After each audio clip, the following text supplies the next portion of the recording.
Buenas noches, bienvenidos a un capítulo más de Escena del Crimen. Hoy sí, les pido mucha fortaleza y no creo, ¿verdad? No sé quizás cómo se manejarán, pero vaya la advertencia si es que hay menores, digo, cómo se manejarán en su entorno, pero vaya la advertencia si hay menores entre ustedes. Porque este caso que les voy a contar es un caso muy cruel, muy violento. Y voy a retroceder mucho en el tiempo. Voy a ir a 1999. Era el 25 de septiembre, cuando una pareja de ciudadanos orientales, radicados ya en el país, trabajando, compartiendo nuestra cultura, casados ellos con hijos, deciden poner al cuidado de una persona a los chicos porque en la noche de aquel 25 decidieron ir a un partido de tenis, como ya estaban habituados a hacerlo, a jugar en dobles, en pareja. Lo iban a hacer y tenían que ir desde el barrio Muricao, donde vivían, en la capital, en Asunción, hasta la ciudad de Villa Elisa. Unos 25 minutos, tal vez, de tiempo de viaje en automóvil les llevaría a hacer eso y luego volverían en horas de la noche, bastante entrada a la noche, como era habitual también en ellos hacerlos una vez a la semana. Y lo hicieron como ya lo era habitual en ellos, pero al volver sí tendrían un desenlace bastante diferente, un desenlace terrible, un desenlace que quedaría en la retina de la pareja y quedaría también en la retina de los ojos de la historia criminal de nuestro país. ¿Qué ocurrió? ¿Qué ocurrió en ese entonces? Hoy se los vamos a contar. Vamos a ver de quiénes se trata, las víctimas, y por supuesto, aquel momento, quiénes fueron los sospechosos de este asesinato. Perfiles. Víctima. Nombre: Alejandro Kim Shim. Edad: 10 años. Nacionalidad: coreana. Domicilio: barrio Mburicao, Asunción. Profesión: menor de edad. El pequeño fue asesinado y luego degollado. Nombre: Hye Ryun Im. Edad: 15 años. Nacionalidad: coreana. Domicilio: barrio Mburicao, Asunción. Profesión: menor de edad. Al igual que su hermano, fue asesinada a puñaladas. Autores: nombre: Seung Min Kim. Edad: 28 años. Nacionalidad: coreana. Alias Pedro Kim. Domicilio: Villa Marangatú, Villa Elisa. Profesión: comerciante. Actor intelectual del asesinato. Sostuvo su inocencia y llevó el juicio a las últimas instancias. Nombre: Julio César Riveros Acosta. Edad: 19 años. Nacionalidad: paraguaya. Domicilio: barrio Petirosi, Asunción. Profesión: estudiante. Autor material del crimen. Fue detenido 15 años después del hecho.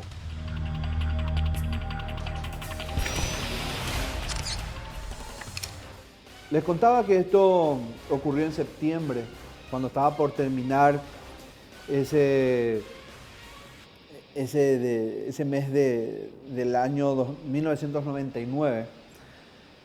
Y disculpen si hay veces pierdo la precisión por el paso de los tiempos, pero sí recuerdo vagamente algunos reportes. Yo era evidentemente muy joven, chico aún en ese entonces, pero recuerdo la atención que hubo en la etapa de los impresos en aquel entonces y los noticiarios de aquel entonces sobre lo escabroso que fue aquel asesinato. De hecho, que mis padres lo recordaban con mucha vehemencia porque fue uno de los que golpeó y bastante aquel final de los 90 en nuestro país por la hazaña que hubo con personas tan pequeñas, con chicos de aquel entonces. Pero, ¿qué se sostendría detrás de todo eso? Era la gran pregunta que había en torno al caso del múltiple homicidio de los hijos de esta pareja. Ellos tenían la costumbre, generalmente, de cuando iban a jugar tenis, encargar el cuidado a una persona de confianza, de mucha confianza, y de hecho que esa en aquel entonces no fue la excepción. Se fueron con la tranquilidad de siempre a terminar ese partido, a jugar ese partido de tenis con amigos, y al volver sí, la cuestión fue diferente. Porque apenas entraron a la casa, y la escena era dantesca. Ese surco de sangre evidentemente les hizo pensar que la cuidadora era la víctima, pero al final del cuarto el resultado sería diferente. ¿Qué pasó? Alcorta 262 Casicarios. La madrugada se hacía espesa en el barrio Buricao de Asunción. Eran las 0:40 del sábado 25 de septiembre del año 1999, cuando un silencio se volvió aterrador, mientras Wol Rin-in y Jung Son atravesaban la puerta de su domicilio. Un estremecedor escalofrío invadió a los ciudadanos coreanos cuando cruzaban el hall principal de su domicilio e ingresaron a su habitación. Las manchas de sangre en el suelo pintaban el panorama más aterrador que podían haber imaginado en sus vidas. En la cama matrimonial parecían estar sus dos hijos, Alejandro Him Shim y Hye Ryonim, de 10 y 15 años, escondidos bajo el enorme edredón que cubría hasta el piso la cama, pero ninguno de ellos se movía. La escena se hizo aún más atroz en el momento en que sacaron de encima de ellos el abrigo de la cama y hallaron a ambos niños muertos de la forma más espantosa, maniatados y apuñalados en reiteradas ocasiones. Una llamada a la Comisaría Séptima de Asunción alertó a la Policía Nacional sobre el suceso. Agentes de dicha dependencia, en compañía del fiscal Julio Fernández, que se encontraba de turno esa madrugada, llegaron al sitio para levantar las primeras evidencias del caso. Agentes de la División de Homicidios de Investigación de Delitos fueron convocados en el lugar. Bueno, cuando llegamos en el lugar, nosotros ya informados por intermedio de la comisaría jurisdiccional, que era la séptima metro, conversamos primeramente con los padres, porque lo primero que se inicia en una investigación es saber quién fue la primera persona que llegó al lugar, qué fue lo que vio, qué fue lo que encontró. Inclusive preguntamos qué movimiento tuvo la persona que llegó primeramente. Usted sabe que la escena del crimen es lo más importante en una investigación para tratar de comenzar a investigar y a querer aclarar el caso. Recuerdo, ¿verdad? Por el tiempo ya transcurrido, son casi 21 años, fue un caso muy triste, primeramente, y alarmante, ¿verdad?, para nuestra ciudadanía, porque dos niños, ¿verdad?, de nacionalidad coreana fueron asesinados en su propio domicilio, en su propia vivienda. Nuestra institución, por intermedio de los padres que llegaron a la casa después de tener un compromiso en la zona de Villaliza, en una cancha, creo que era de hockey, de tenis, y cuando regresaron ellos encontraron la escena desgarradora. Los padres de las víctimas relataron a los agentes policiales que poco después de las 21:30 del 24 de septiembre salieron de su casa y al regresar se habían encontrado con el horroroso escenario. Y que regresaron aproximadamente a las 00:30.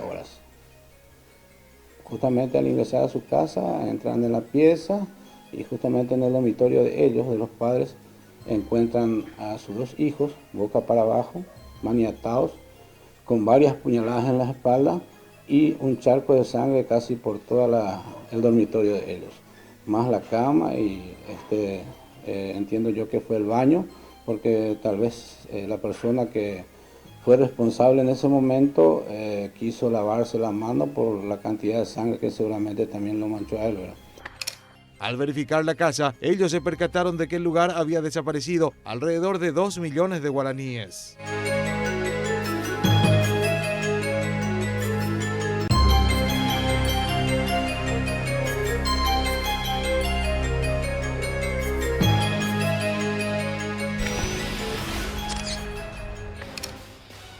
Esta es la parte más difícil generalmente de escena del crimen cuando hablamos de personas tan pequeñas, ¿verdad? Estos niños sufrieron bastante, pero el que se llevó la parte más violenta fue el menor de los dos. En este caso es el chico de 10 años, el que había sido degollado por uno de los autores del hecho y la otra, la mayor, golpeada.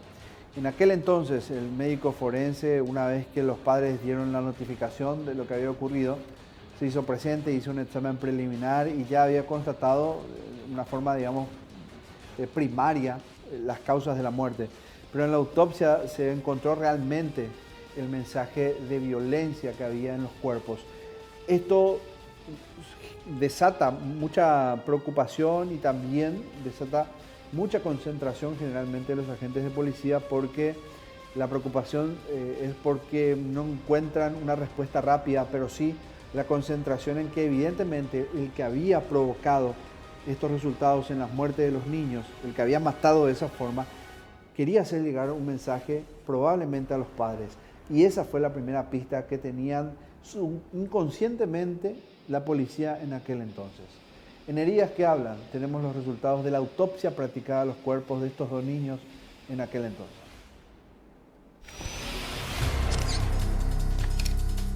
Heridas que hablan. Boca abajo, maniatados y con múltiples heridas de arma blanca. Así fueron encontrados los dos niños coreanos cuyos cuerpos reflejaban la atroz saña con la que fueron asesinados. El pequeño de 10 años recibió en total 6 profundas puñaladas y un profundo corte de 12 centímetros alrededor del cuello. De acuerdo a la inspección forense, el autor primero degolló a la víctima y posteriormente la clavó reiteradamente. El chico presentaba rasgos de tortura previa a su asesinato. Signo del estremecedor detalle: fue el menor que defecó y orinó. Aspectos normales de individuos sometidos a fuertes maltratos físicos. En la escena del crimen se hallaron además restos de vómitos que se creía pertenecían al muchacho. Lo que sí llamó la atención fue que el niño, el menor de estas dos víctimas, presentaba algunos signos de haber sido violentado antes. Torturado. Inclusive él fue degollado primero y posteriormente a lo mejor fue acuchillado hacia atrás. La niña por su parte recibió 7 estocadas, todas las heridas producidas también en la espalda. Además de las heridas cortopunzante, ambos hermanos presentaban cortes superficiales en forma de sello de la mafia coreana, las garras de un animal mitológico. El médico forense Miguel Ferreira Galeano determinó que las víctimas murieron alrededor de las 23:30 horas de ese día.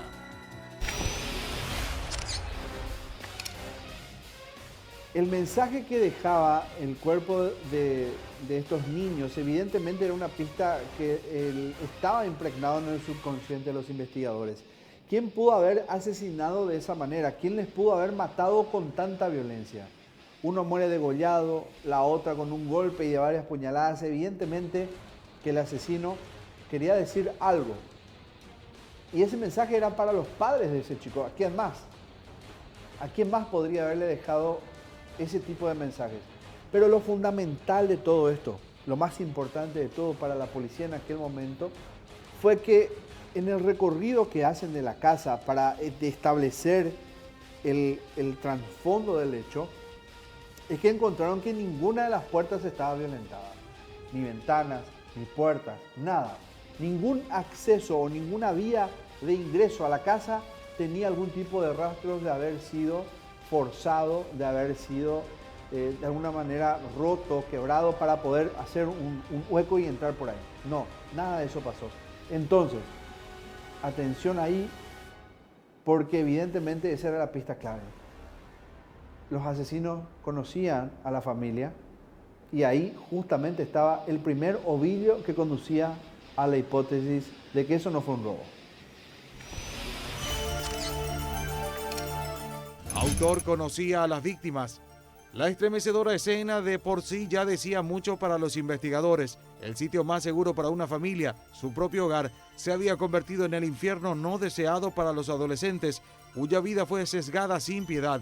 La primera pista que siguieron los investigadores fue una de las más evidentes en la escena del crimen, en lo que hace al ingreso de los asesinos, quienes ellos creían podrían ser alguien conocido de la familia, o al menos que conocía los movimientos de ella, considerando que ni las puertas ni las ventanas fueron forzadas. Los accesos principales de la vivienda estaban intactos. Justamente esa fue una parte que tuvimos muy en cuenta, ¿verdad?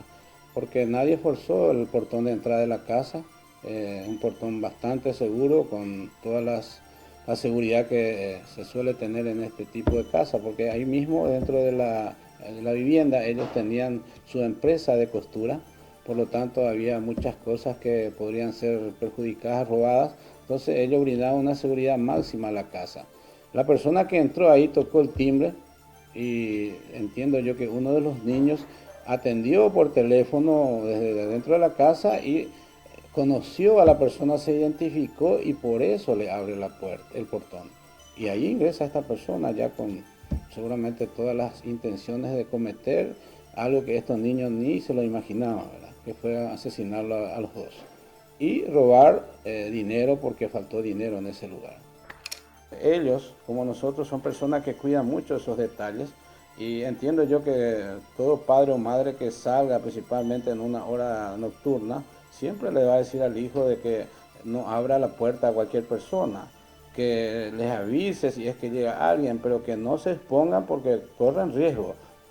Póngale de cualquier otra cosa, hasta de un abuso, y en este caso cometieron un asesinato contra ellos, ¿verdad? Todo esto nosotros lo tomamos como algo importante, pero era también de mucho interés utilizar todos los medios que en la institución se tiene para la parte investigativa, que es la parte criminalística. Fue lo que ayudó mucho en este caso, porque pudimos observar rastros dejados por el delincuente que eran de mucha importancia recogerlo en ese momento para en algún momento cotejarlo una vez que tengamos a la persona sospechada. Además, los perros de la familia ni siquiera habían ladrado. Ellos permanecieron en un silencio que hasta los hizo cómplices del atroz asesinato. Esta situación llevó a los agentes de la entonces División de Homicidios de Investigación de Delitos a investigar a la familia, interiorizarse en los negocios del padre, en las relaciones laborales y amistosas. Intentaron buscar respuestas en el seno familiar mientras las horas corrían contra reloj. Cada minuto era clave en la investigación. Sin embargo, el primer sospechoso se insertaría en la investigación sin siquiera ser buscado por una situación fortuita que marcaría el norte de la investigación.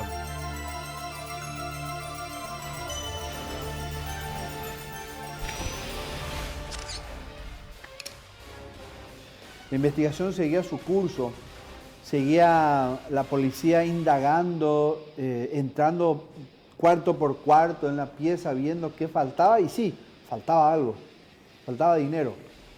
En aquel entonces se había reportado unos 2 millones de guaraníes más o menos como faltante, esto dijo el padre.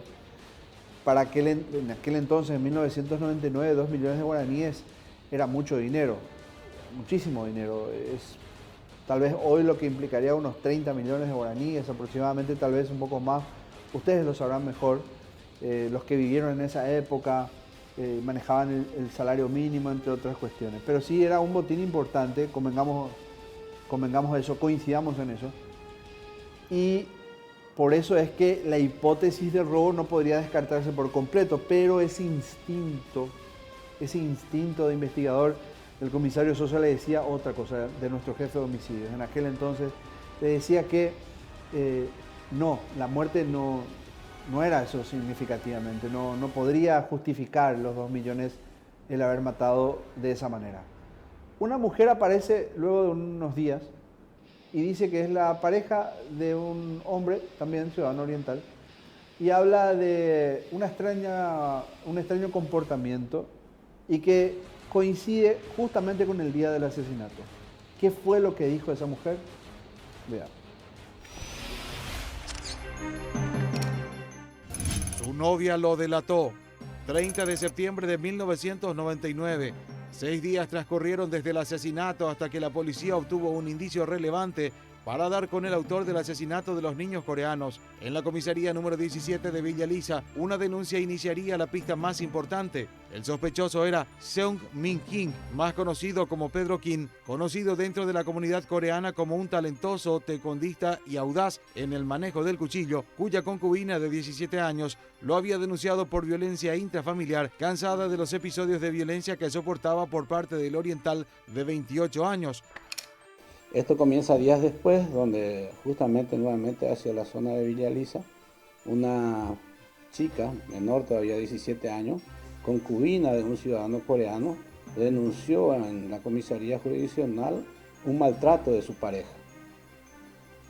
Y no solamente eso, agregó de que esta persona lo maltrataba luego, pero que en estos momentos andaba muy nervioso, mucho más después del crimen de estos niños. La muchacha relató a la policía que la actitud de Song cambió por completo desde la madrugada del 25 de septiembre, en que llegó a la casa que alquilaban juntos en el barrio Villa Manangatú de Villa Lisa, con ropa mojada y nervioso. En ese mismo momento se ocupó de lavarla. Y que ella observó que ese día él llegó a una hora de la madrugada, muy nervioso, con la ropa totalmente manchada, con olor a sangre, y que eso a ella le hace sospechar de alguna participación en este hecho lamentable del doble homicidio. La comisaría jurisdiccional tomó la denuncia de esta joven, donde ella manifestó todo lo que hemos mencionado, e inmediatamente ellos dieron participación a la gente de investigaciones, la parte de homicidios, para que apoyemos este trabajo que podría seguramente arrojar los resultados esperados ante este caso muy desagradable ocurrido con estos niños. La chica contó que salió de su casa con apenas algunos billetes en el bolsillo y regresó con una fuerte cantidad de dinero. Otra situación que levantó fuertes sospechas en contra del extranjero fue que sus propios amigos dieron versiones contrarias a la que él vertió en su declaración ante la policía.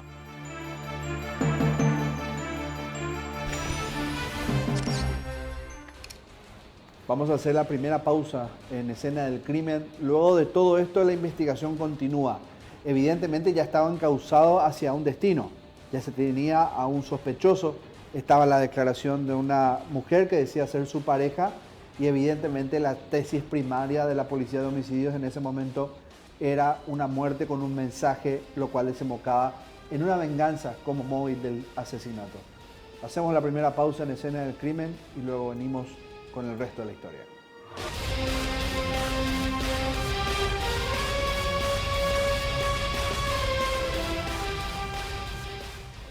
Estamos recordando un crimen ocurrido el 25 de septiembre de 1999. Pasó mucho tiempo, pero es oportuno recordar lo que había ocurrido con estos niños. Ellos eran hijos de una pareja orientales que en aquel 25 de septiembre fue a jugar tenis a Villa Lisa, en un club de Villa Lisa. Ellos vivían en el barrio Mburucuyá de Asunción. Era de noche, las 9 cuando fueron. Volvieron poco después de la medianoche, cuando encontraron el cuerpo de sus dos hijos, su niña de 15 años y el niño de 10 años, Alejandro Hin Sin, y su niña Hye Ryung In, muertos. Ella con un golpe, varias heridas de arma blanca y el niño degollado. En aquel entonces surgieron sospechas de un robo porque faltaba dinero, unos 2 millones, mucho dinero para aquel entonces. Pero una joven que aparece unos días después del crimen, que confiesa haber sido golpeada por su pareja también oriental, dice que en la noche del crimen su novio aparece con rastros de haber hecho algo más. Ahí este ciudadano comenzó a ser uno de los principales sospechosos de una muerte que tenía sabor a venganza, sabor a una condena criminal. Justamente en ese momento él es detenido bajo esas sospechas y confiesa ser inocente, asegura, mejor dicho, ser inocente. La versión de Pedro Kim. Seung Min Kim, Pedro Kim, como se lo conocía, no guardó su versión de los hechos. El oriental relató ante los medios cómo había sucedido los hechos. Según él, dijo que su concubina decidió involucrarlo en el asesinato al recibir una propuesta de la policía para deshacerse de él. Ella se fue en comisaría porque nosotros peleamos y ella se fue a reclamar en la comisaría. El policía le ofreció que no puede hacer nada porque tu concubino y pelea entre una pareja no puede entremecerte el policía. Entonces ahí le ofreció al policía para que haga esa clase de declaración. Entonces ese muchacho no te va a molestar nunca más. Dijo que llegó a las 22:30 horas a la casa de su paisano, Seung Lee, y se retiró de allí media hora después. Caminó 2 cuadras hasta San Martín y Lillo y abordó un taxi que lo llevó hasta su domicilio en la zona de Villa Lisa, donde llegó entre las 12 y 12:15. Según Kim, no existían pruebas que lo incriminen en el asesinato y, de acuerdo con la escena del crimen, dijo que los autores podrían haber pertenecido a la mafia coreana, pero que él no era capaz de asesinar a niños inocentes. Una cosa que puede hacer esa cosa es una venganza inmortalmente para hacerle 2 criaturas inocentemente. Eso es una persona profesional o si no, psicópata. Y los gente de mafia que trabaja son casi psicópatas o profesionales. El coreano admitió que ya conocía a sus paisanos Wol Rin-in y Jong Son-in, padres de las víctimas. Contó que en ese entonces hacían 15 años que habían llegado a Paraguay y que conoció a los padres de los niños en el barrio San Vicente de Asunción cuando Wol intentaba escapar de la policía y sus padres lo acogieron en su domicilio, considerando que Wol le había prestado $2.000 para montar su negocio.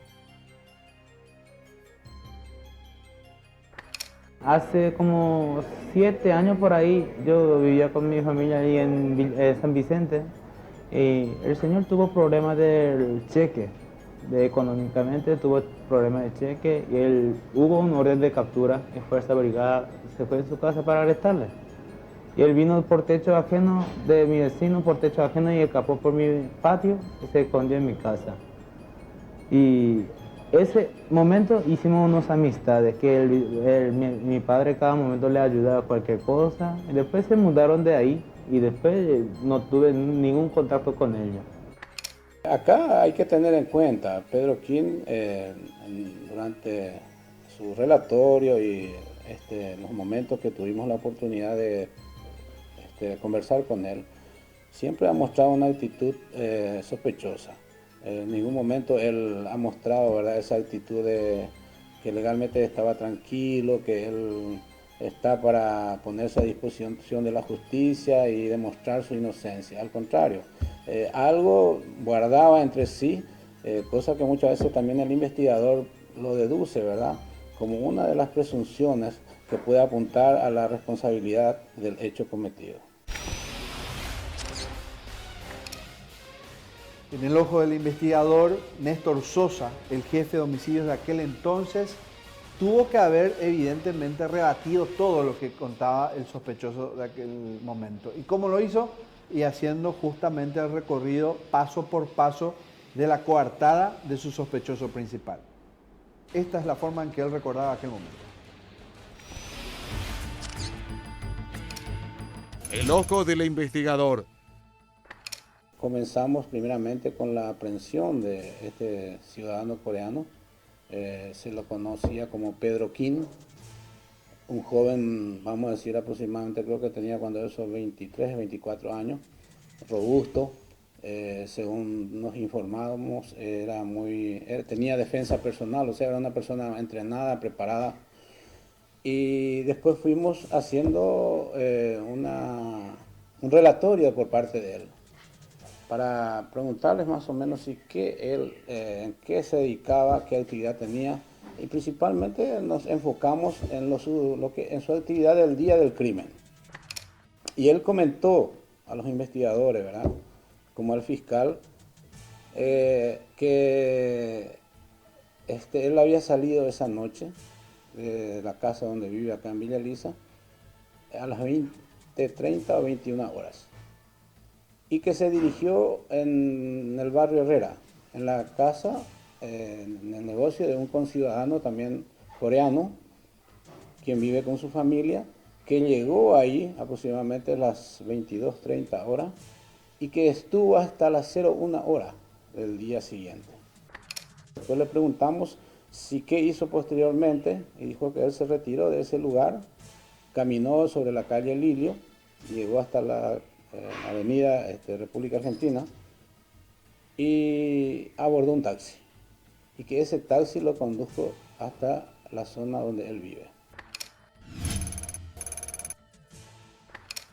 Fue muy importante escucharlo primeramente a él, porque de ahí nosotros comenzamos a desatar algunos nudos que muchas veces quedan en las declaraciones de la persona sospechada. Y resultó de mucho interés para los investigadores comenzar a verificar cada una de las palabras que él mencionó durante el relatorio.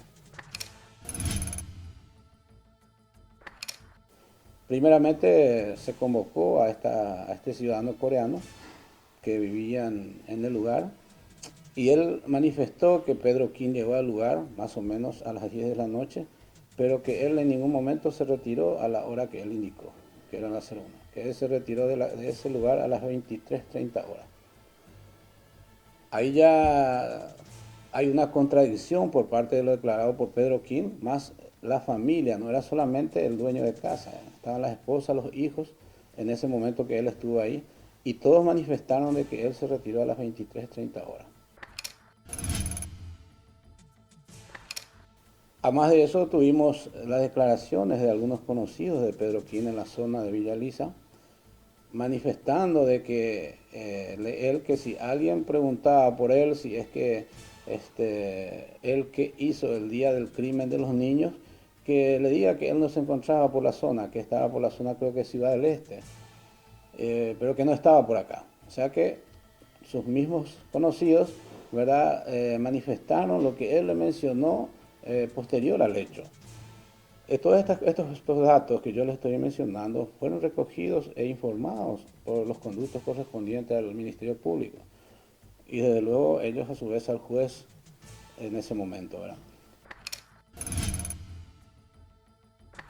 Seguidamente comenzamos a hacer los seguimientos de acuerdo al tiempo empleado por Pedro Quín, que según en su declaración no coincidía ya porque salió a las 01 hora y llegó creo que en la zona de Villa Elisa a eso de las 02:15, 2:20 horas de la madrugada, que sería la hora que mencionó su concubina, ¿verdad? Y que afirmó en la situación en la cual se encontraban. Entonces, a resumida cuenta, hicimos un viaje presumiendo una velocidad que utilizan los taxistas para llevar pasajeros y salimos de la casa del barrio Herrera a las 23:30 horas, como más o menos nos mencionó el señor dueño de casa. Nos acercamos hasta el lugar donde él dijo que abordó un taxi y nos dirigimos a la zona de Villa Elisa. Y nosotros tardamos mucho menos tiempo en llegar a una velocidad mínima que mayormente utilizan los taxistas. Lo hicimos de ambas formas, acelerando la marcha y también haciendo en forma normal, ¿verdad? En ambos casos nosotros llegamos a la zona de Villa Elisa a las 00:30 horas, que sería el horario que los padres llegaron a la casa y vieron a los niños. Y no fue en el horario que Pedro Quín mencionó en su declaración. Todo eso consta en el expediente judicial. Esta sospecha aumentó hacia él y había que tratar de unir otras cosas más. Se habló con muchas personas, principalmente con el padre, con la madre, y resultó ser que Pedro Quín era conocido de la familia. Bien sabemos que en nuestro país hay una comunidad coreana. Ellos mayormente se conocen todo porque tienen una asociación y de ahí se desprende, ¿verdad?, una relación entre ellos, una amistad para que ellos de alguna forma muchas veces hasta se frecuenten. Y llegó a mencionar el padre que en una oportunidad él le había prestado dinero a Pedro Quín porque él le dijo que necesitaba poner un negocio como para venta de repuestos de celulares. O sea que la persona que llegó porque sabía que los padres no estaban, en primer lugar. Sabía que al día siguiente los padres tenían que pagar el sueldo a los personales. Sabía que estos niños eran indefensos. Y aparte que si es que era una persona que fue con intención de matar, estaba ya preparado, era una persona entrenada como para dominar a esas criaturas, ¿verdad?, en la forma que él quiera. Y justamente toda esta característica reunía nuestros sospechosos. Claro, que Pedro Quín no iba a descansar hasta demostrar su versión, su coartada. Él aseguraba ser inocente de no haber asesinado a esos dos niños. Él era el único sospechoso en aquel entonces, aunque Sosa, el jefe de homicidios, tenía sus dudas si realmente le había ayudado a otra persona. Él creía que sí, solo que como arte marcialista que era Kim, también podría caber la posibilidad de que lo haya hecho solo. La defensa de Kim, de Pedro Quín, por su lado, sostenía demasiadas irregularidades hechas por la policía, supuestamente, la policía de criminalística en aquel entonces. En este formato que logramos rescatar, se puede ver científicamente qué aseguran ellos que estaba mal, qué se hizo mal, y que era la base justamente de todos los incidentes que presentaron a lo largo de todo ese tiempo que duró su defensa ante los jueces. Las dudas del crimen.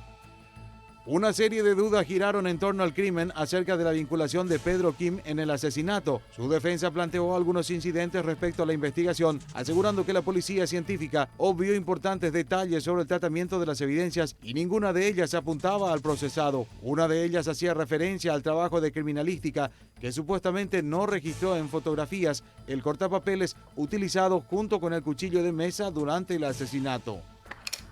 Todas las evidencias que fueron levantadas en aquel entonces, el día que se le encontró a las víctimas, fueron tomadas fotografías del momento en que se levantaba, pero del cúter no se pudo, no hay fotografías. ¿Y cuál es la explicación de la policía? Y la explicación es que yo no tenía más rollo de película para quitar la foto en ese momento.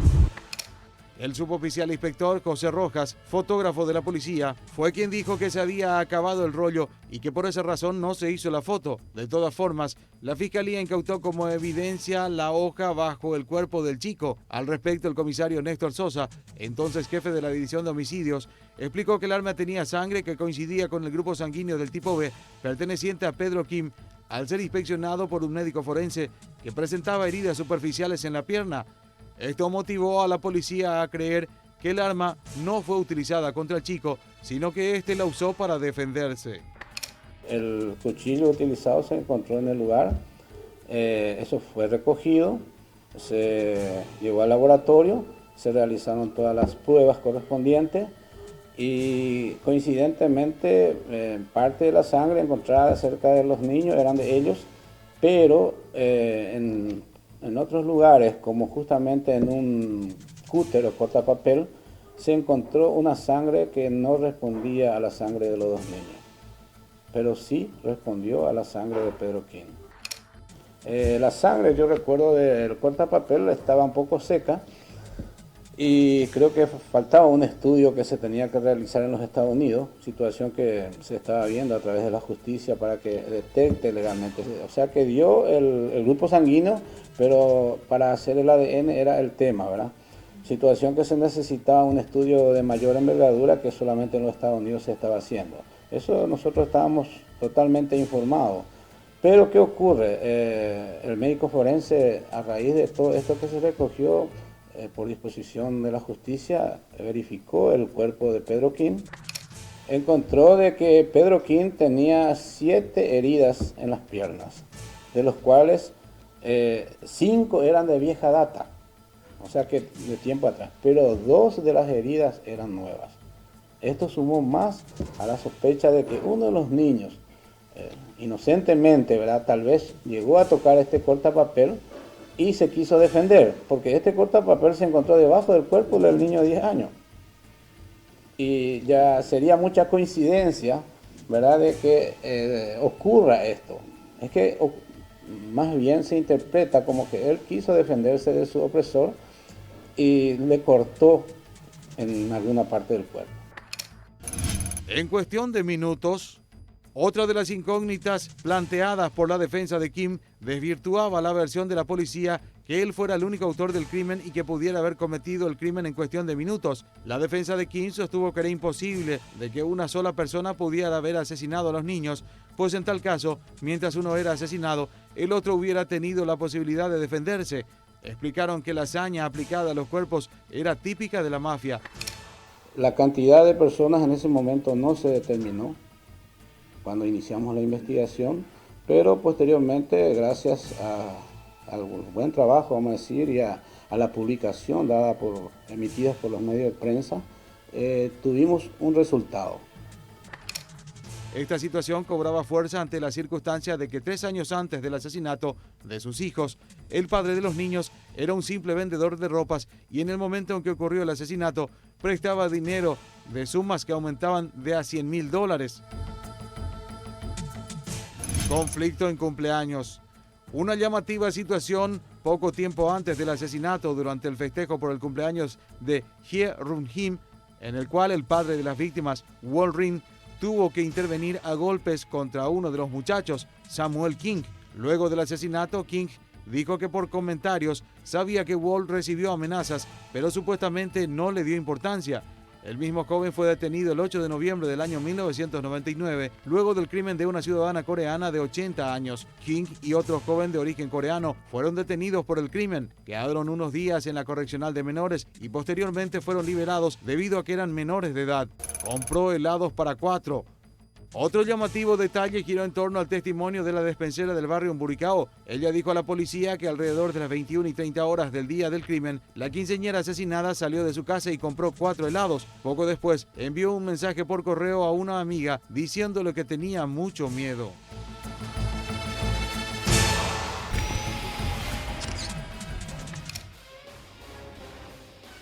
Yo les decía que la policía insistía en que Pedro King no podía haber actuado solo, tenía ese presentimiento de que ese asesinato no podía haberlo hecho él solo, que tenía que haberlo ayudado a alguien más.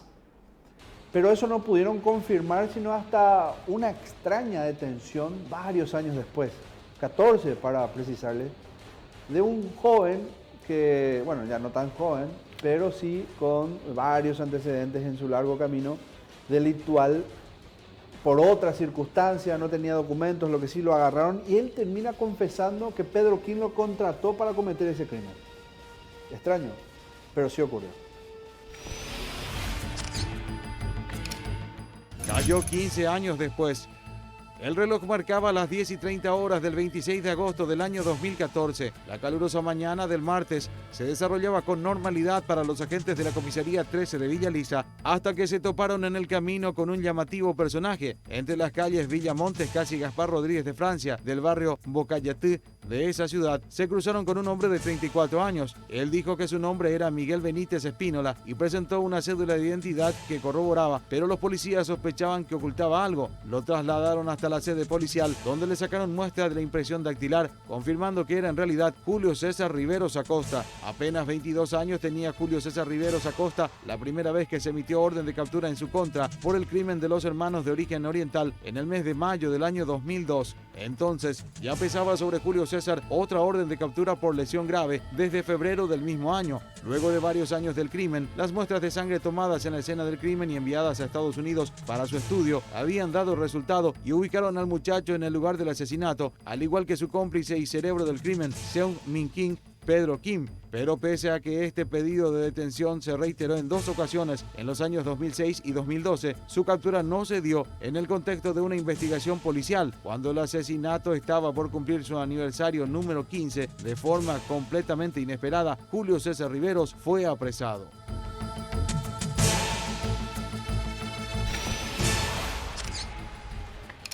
Vamos a hacer la última pausa en escena del crimen y al volver tenemos la condena, evidentemente, el cierre de toda esta historia, de lo que significó el asesinato de estos 2 niños. Lo que había detrás, rumores de usura, de deudas, de ajuste de cuentas, de cuestiones que quedaron ahí en la historia, desde 1999 hasta este 2020. Corte y ya volvemos con el resultado.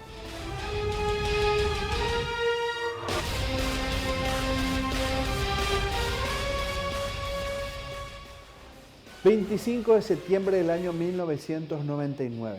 Una pareja de orientales fue a jugar tenis, como lo hacía habitualmente una vez por semana, a la ciudad de Villa Lisa, desde el barrio Umburicao hasta esa ciudad de Central, y dejaban a sus chicos a cuidado de otro, como también era habitual.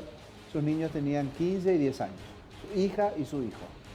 Cuando retornaron a las 12:30, pasada la medianoche de aquel día, de aquel 25, encontraron un rastro de sangre que evidentemente los dejó helados en ese momento, helados a los 2, pero al final sería peor. Mataron a sus 2 hijos. La niña con un golpe en la cabeza y varias puñaladas, varias heridas de arma blanca, y el niño degollado. Una muerte atroz, cruel, bastante violenta, que evidentemente dejaba un mensaje que la policía utilizó como primera pista, muy incipiente en aquel entonces, en ese primer momento, pero que sí les pintaba el rostro de una venganza. Más tarde, una mujer, días después, de hecho, del crimen, diría que un ciudadano también oriental, su pareja, le había golpeado y que aquel día del crimen le llamó la atención que ella llegó con dinero. Claro, esto ya todo con el vorágine de las publicaciones de los medios, del estupor que había por la muerte de los dos niños. Y ella, en su sentido común, vinculó eso con lo extraño que se había comportado su pareja. Esto llevó a la atención de Pedro King después. Pedro King sostuvo su inocencia todo ese tiempo, pero igual llegó la condena. 20 años de cárcel. Y después, en la detención, 14 años después del supuesto cómplice, él aguarda todavía una respuesta por parte del tribunal. La condena.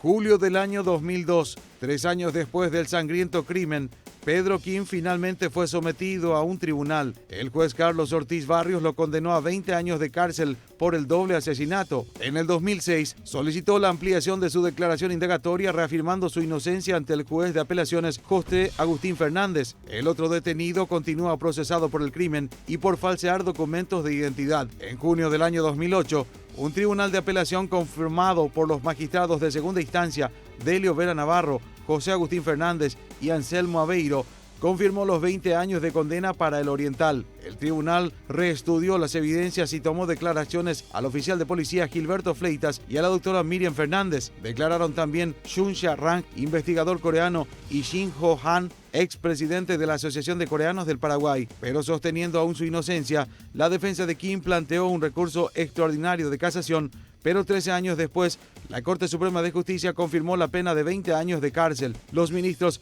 Alicia Pucheta de Correa, Sindulfo Blanco y Luis María Benítez rechazaron lo planteado por la defensa y reconfirmaron el fallo del Tribunal de Apelación. Luego de purgar su pena, Pedro Kim recobró su libertad el año pasado. Y así llegamos al final de otro capítulo más de Escena del Crimen, con el recuerdo en la memoria de lo que fue un crimen atroz que dejó aquel 1990 con ese sabor a venganza, a crimen atroz, a cuestiones de deuda, a cuestiones que tengan que ver con el ensañamiento y la venganza con el entorno familiar. Sin duda, una marca mafiosa. No se olvide que puede volver a ver este capítulo en nuestro canal de YouTube de Unicanal y también la repetición de los días domingos a la misma hora, a las 22:30. Siempre aquí por la pantalla de Unicanal. Adiós.